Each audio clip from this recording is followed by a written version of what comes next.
Over in Hong Kong, hurricane-force winds and torrential rain leaving a trail of destruction too. Super Typhoon Ragasa prompted authorities to raise the highest storm warning overnight. That's Typhoon 10. And at least 19 people have been injured and taken to hospital for treatment. The powerful storm has triggered floods in several districts in Kowloon and Hong Kong Island.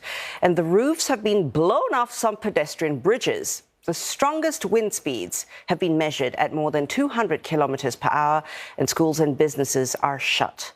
Weather officials say Ragasa is bringing a significant storm surge, and this has caused water levels to rise more than 3 meters along the eastern coast of the territory.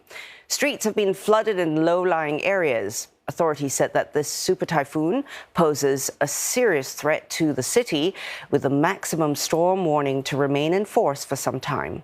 And residents have been told to stay on high alert for destructive winds and to stay indoors.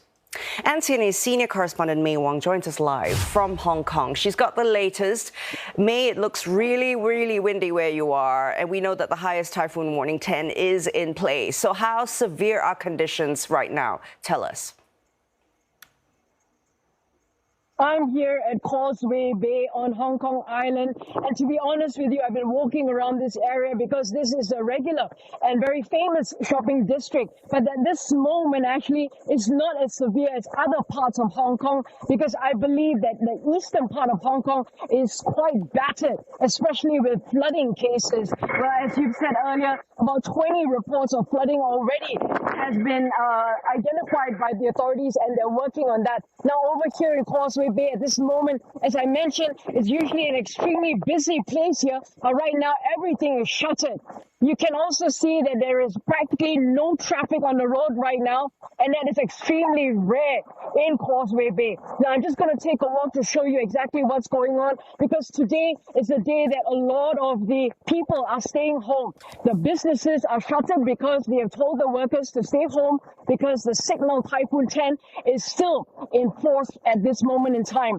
As to whether or not I'm seeing a lot of destruction and a lot of debris, well, not so much here where I'm at, but again, in other parts of Hong Kong, yes, there have been reports about that. I understand also that the government has just said that about 200 or more than 200 trees have actually fallen across the city. And obviously, they are deploying people to go out and make sure that the trees are not going to be blocking any roads or have not fallen on anyone or injured anyone. At this moment, about 20 people have been reported to have been injured, but we don't know what the circumstances are. But I also want to show you, when I talk about fallen trees here in Causeway Bay, this I'm going to show you by flipping the camera.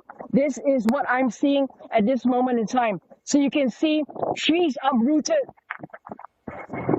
At this moment, well, thankfully, there are no injuries because everyone is staying put at home. Schools are also closed. Slight destruction over there, as you can see. But things are relatively all right at this moment. In fact, the rain is not coming down as hard as it was in the wee hours of this morning, because at this moment, the Hong Kong Observatory has already said that this typhoon is actually on its way out of Hong Kong. So I guess, in a sense, the devastation is not going to be as severe as a lot of people may have thought that it might have been this way. So at this point in time, things are looking relatively manageable because people are heeding the advice of the government to stay home and to make sure that they're not coming out unnecessarily. One final point is, in fact, I understand that on Tuesday, today's Wednesday, on Tuesday, a family, in fact, went out to look at the storm because they wanted to see what it was like in Typhoon, and unfortunately, they fell into the water and they were injured. At the moment, we're not sure what their condition is, and that's the reason why the government has increasingly called on people to please do not go out unnecessarily, hunker it out at home, and to stay home with food and water supply. So, May, it looks like the authorities have done well to keep people off the streets, but have the other precautions that they've taken held up so far? And what are the plans for recovery once Ragasa has actually passed? At this moment, it's very difficult to talk about post-typhoon.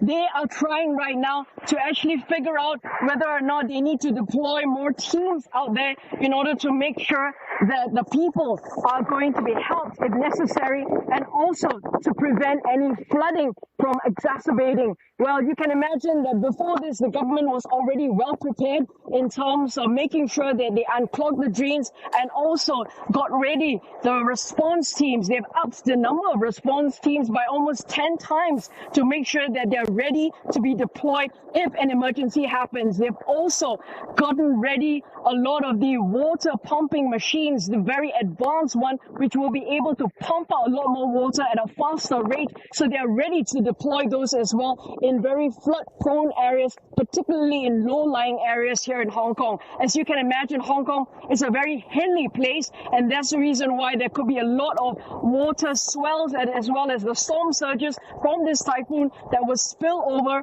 and inundate some parts of the city. At this moment in time, however, the situation, as well as the government, has said that so far it's manageable. A lot of the police officers are standing by ready to go out and help. In fact, earlier on I saw an ambulance as well as the fire truck around here. So they are obviously around to make sure that everything is in order. In terms of the post-typhoon, well, the point is also later on they are going to think about that. But at this moment, obviously, they're going to stick to rescuing people, stick to clearing out debris, and to make sure that everyone is safe and sound. Just one final point as well. In the last massive typhoon of Monggut back in 2018, which many people have compared it to, that particular typhoon brought about a loss of more than $400 million US, and maybe if you look at that particular gauge, then this particular typhoon could be around the same kind of